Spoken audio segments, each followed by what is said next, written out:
Mesdames, Mesdemoiselles et Messieurs, bonjour, je me présente, Yannick Seyer, je suis polytechnicien en nouvelles technologies de l'information et de la communication. Aujourd'hui, je voudrais vous présenter un cours de base sur les réseaux, à savoir le modèle OSI et les protocoles de réseau.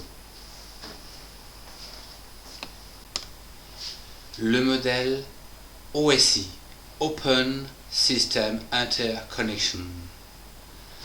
OSI définit de quelle manière les ordinateurs et les périphériques en réseau doivent procéder pour communiquer. Le système OSI se décompose en 7 couches consécutives et chaque couche est responsable de l'un des aspects de la communication du réseau. Pour que le réseau fonctionne, il faut que tous les composants matériels et logiciels soient aux normes pour communiquer. Je vous propose de suivre ce qu'il se passe au niveau des données de l'ordinateur qui est ici et de le suivre dans le modèle OSI afin de transférer les données à un autre ordinateur qui se trouve de l'autre côté. Donc dans cette partie OSI, les données vont rencontrer une première couche qu'on appelle la couche d'application. La couche d'application a pour rôle de gérer les échanges de données entre les programmes fonctionnant sur l'ordinateur et les autres services du réseau. Par exemple, vous avez les services de base de données, les services d'impression, le web, à savoir HTTP comme protocole ou FTP. C'est ce qu'on appelle aussi la phase d'encapsulation.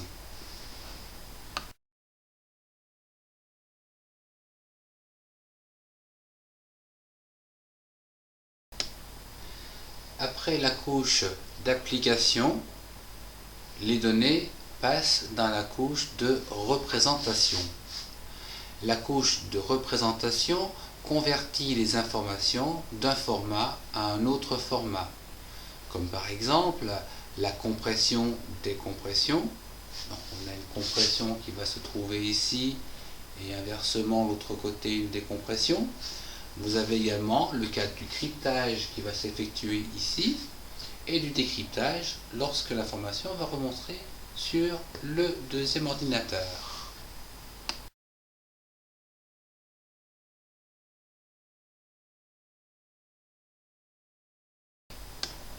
À présent, les données ont passé la couche d'application, de représentation, ils arrivent dans la couche session. La couche session, donc la troisième couche, détermine comment les ordinateurs ou les périphériques configurés au réseau doivent communiquer. Elle établit et surveille donc les connexions. C'est le cas par exemple de la synchronisation avec le serveur. C'est une phase d'authentification.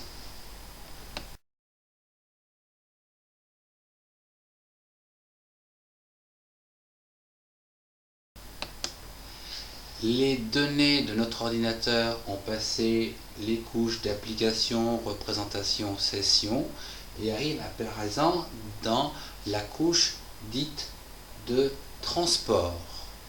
Alors, cette couche de transport corrige les erreurs de transmission et vérifie que les informations ont bien été acheminées et ce sans erreur. On utilise ici des protocoles tels que TCP et UDP. C'est un service logique.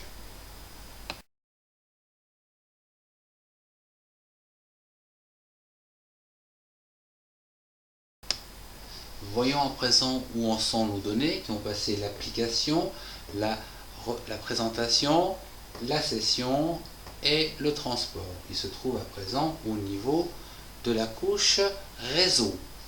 Cette couche réseau identifie les ordinateurs connectés au réseau et détermine comment les informations transférées doivent être dirigées. Il s'agit ici d'une gestion de l'adressage IP. C'est une phase également de segmentation.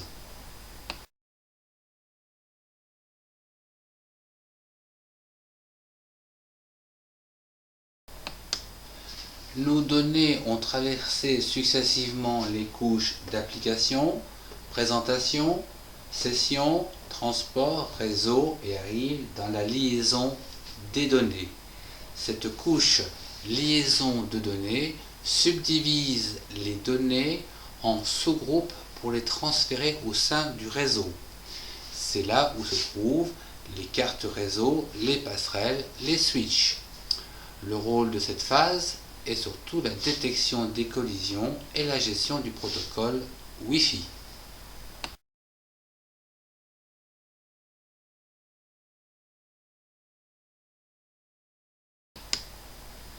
À présent, les données de notre premier ordinateur ici ont passé successivement les 6 premières couches, à savoir l'application, la présentation, la session, le transport, le réseau, la liaison de données et à présent arrive dans cette couche dite la couche physique. Cette dernière détermine comment le support de transmission, à savoir le câble par exemple, doit être connecté à l'ordinateur. Elle indique également comment les informations électriques doivent circuler au sein du réseau. C'est là où nous trouvons les câbles et bien sûr les prises RJ45 et NBC.